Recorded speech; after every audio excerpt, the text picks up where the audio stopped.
Hello students, कैसे हैं आप सब लोग। आज आपकी ग्रामर की क्लास है और ग्रामर की क्लास में आज हम लोग बात करेंगे agreement of the verb with the subject. जब हम कोई सेंटेंस बनाते हैं तो उसमें सब्जेक्ट का वर्ब के साथ में एग्रीमेंट होना बहुत ही important. The verb should agree with its subject in person and number, singular और प्लूरल। सब्जेक्ट हमारा सिंगुलर हो सकता है, प्लूरल हो सकता है, या फर्स्ट पर्सन में हो सकता है, सेकंड पर्सन में हो सकता है, या फिर थर्ड पर्सन में। किस तरह के सब्जेक्ट के साथ में हम किस तरह की वर्ब का यूज करेंगे, ये जानना हमारे लिए बहुत जरूरी है। Therefore, it is important to identify the subject and its number, and then it is made to agree with the verb. सबसे पहले हम सब्जेक्ट को आइडेंटिफाई करेंगे कि वो सिंगुलर है या प्लूरल है, फर्स्ट पर्सन में है या सेकंड पर्सन में है, और उसके बाद में हम ये डिसाइड करेंगे कि वर्ब हमें किस तरह की यूज करनी है, सिंगुलर या प्लूरल। तो कई नियम हैं, वन बाय वन इनको देखते जाते हैं और एग्जाम्पल के साथ में इनको समझने की कोशिश करेंगे। सबसे पहला नियम देखते हैं। When two singular nouns refer to the same person or thing, the verb must be singular. जब कोई दो नाउन, सिंगुलर नाउन, किसी एक ही व्यक्ति को रेफर करते हैं तो वर्ब हमेशा सिंगुलर होनी चाहिए। हम कई बार मिस्टेक कर देते हैं, जैसे एग्जाम्पल में देखिए, my friend and guide are attending the meeting. यहाँ पर फ्रेंड और गाइड एक ही पर्सन है। जो गाइड है वही फ्रेंड है और जो फ्रेंड है वही गाइड है। पर्सन एक ही है, उसकी बात हो रही है, और हम कंफ्यूज हो जाते हैं और आर का इस्तेमाल कर देते हैं और सेंटेंस हमारा गलत हो जाता है। ये मिस्टेक हमें नहीं करनी है, ध्यान रखना है। My friend and guide is attending the meeting, ये सेंटेंस सही होगा। एक और एग्जाम्पल देख लेते हैं। The auditor and author are dead. यहाँ पर ऑडिटर और ऑथर एक ही व्यक्ति है। जो ऑडिटर है वही ऑथर है और उसकी डेथ हो गई है, उसकी बात हो रही है, तो यहाँ पर आर नहीं लगेगा। The auditor and author is dead. आपने नोटिस किया कि यहाँ पर द केवल एक बार यूज हुआ है। द ऑडिटर एंड ऑथर, इसलिए सेम पर्सन है। अगर दो बार यूज होता, the auditor and the author, तो दो व्यक्ति होते और तब हम उस कंडीशन में आर का यूज करते। लेकिन यहाँ पर क्योंकि द एक ही बार यूज हुआ है और इसीलिए ये केवल एक ही पर्सन को रेफर कर रहा है, इस बात का हमें ध्यान रखना है और उसी के अकॉर्डिंग हमें अपनी वर्ब लगानी है। Next, when the two objects together express one idea, the verb is singular. Slow and steady win the race. Slow and steady, ये दोनों एक ही आइडिया को प्रेजेंट कर रहे हैं, तो यहां पर हमें सिंगुलर वर्ब यूज करनी है। देखते हैं, ये सेंटेंस गलत है ऊपर वाला। Slow and steady wins the race. Next example, bread and milk are my only food. Bread और मिल्क एक ही आइडिया को रेफर कर रहे हैं और इसीलिए हमें यहाँ पर सिंगुलर वर्ब यूज करनी है। Bread and milk is my only food. Next, कुछ और देखते हैं। अगला नियम देखते हैं। If the singular subject are preceded by each or every, the verb is usually singular.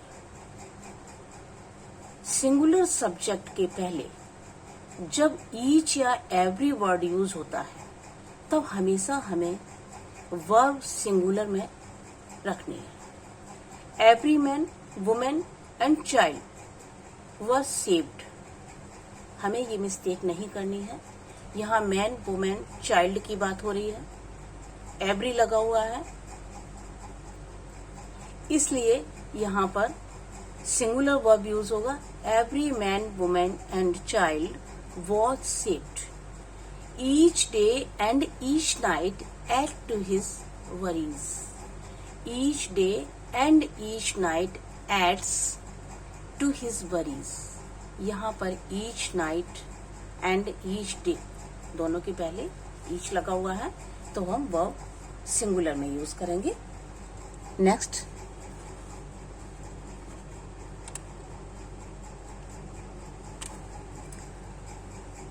अगला नियम देखते हैं। टू और more singular subject connected by और नॉर ईदर और neither take a verb in singular. जब दो सब्जेक्ट सिंगुलर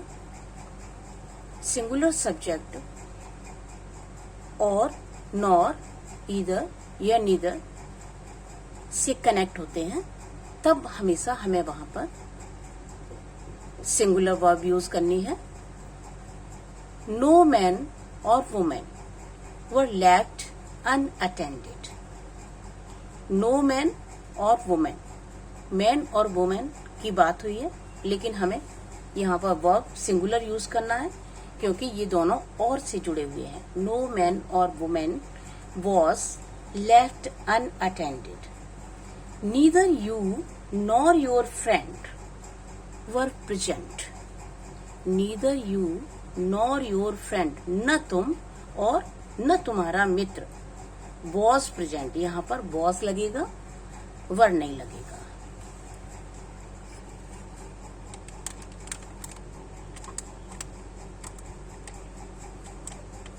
छोटे छोटे नियम हैं, इनका हमें बहुत ध्यान रखना है, अदरवाइज हमारे सेंटेंस गलत हो जाते हैं। राइटिंग वर्क कोई भी करते हैं वहां गलती हो जाती है, और हमारी जो इंटीग्रेटेड ग्रामर आती है उसमें भी इस तरह के सेंटेंसेस आते हैं जहां हमें इस तरह के करेक्शन करने होते हैं। When subjects differing in number or person or both are connected by and, the verb must always be in plural. जब एंड से कोई सब्जेक्ट जुड़े होते हैं, ही एंड आई एम वेल, वहां पर हमें बहुत ध्यान रखना है। जब एंड से सब्जेक्ट जुड़ा होगा तब हमें वहां पर प्लूरल वर्ब यूज करनी है। एग्जाम्पल देखते हैं, ही एंड आई। यहाँ पर देखिए पर्सन दोनों का चेंज है, ही थर्ड पर्सन है, आई फर्स्ट पर्सन है, और दोनों को एंड से जोड़ा गया है। लेकिन हमें क्योंकि एंड से जुड़े हुए हैं इसलिए हमें ना आई को सोचकर इज लगाना है, ना एम आई को सोचकर ही को सोचकर इज लगाना है, ना हमें आई को सोचकर एम लगाना है। ही एंड आई जुड़े हुए हैं इसलिए प्लूरल वर्ब आर लगेगा। He and I are well. I and my father, यहाँ पर भी देखिए फर्स्ट पर्सन है और थर्ड पर्सन है। Has lived here for 3 years। I and my father have lived here for 3 years। तो जब भी हम एंड से जुड़े हुए पर्सन और सिंगुलर हो चाहे प्लूरल हो, सब्जेक्ट हमारा चाहे वो फर्स्ट पर्सन में हो, एक पर्सन फर्स्ट में है, दूसरा आपका सेकंड पर्सन में है या थर्ड पर्सन में है, लेकिन हमें बहुत ध्यान रखना है कि उनको हमें जब एंड से जुड़े हुए हैं तो वह प्लूरल ही आएगी। आगे एक और देख लेते हैं। A collective noun takes a singular verb when the collection is thought of as a whole। जब कोई कलेक्टिव नाउन यूज होता है और वो पूरे कलेक्शन की तरफ रेफर करता है, तब वहां पर हमें क्या करना है। Parliament have elected its speaker. हम सभी जानते हैं पार्लियामेंट बहुत सारे पर्सन से मिलकर, बहुत सारे मेंबर्स से मिलकर बनी होती है, लेकिन वो पूरे एक ग्रुप को, पार्लियामेंट शब्द जो है वो पूरे एक पार्लियामेंट, पूरे ग्रुप को रेफर करता है, और इसलिए हमें वहां पर सिंगुलर वर्ब यूज करनी है। Parliament has elected its speaker. At first the jury was divided in opinion but finally it gave a decision.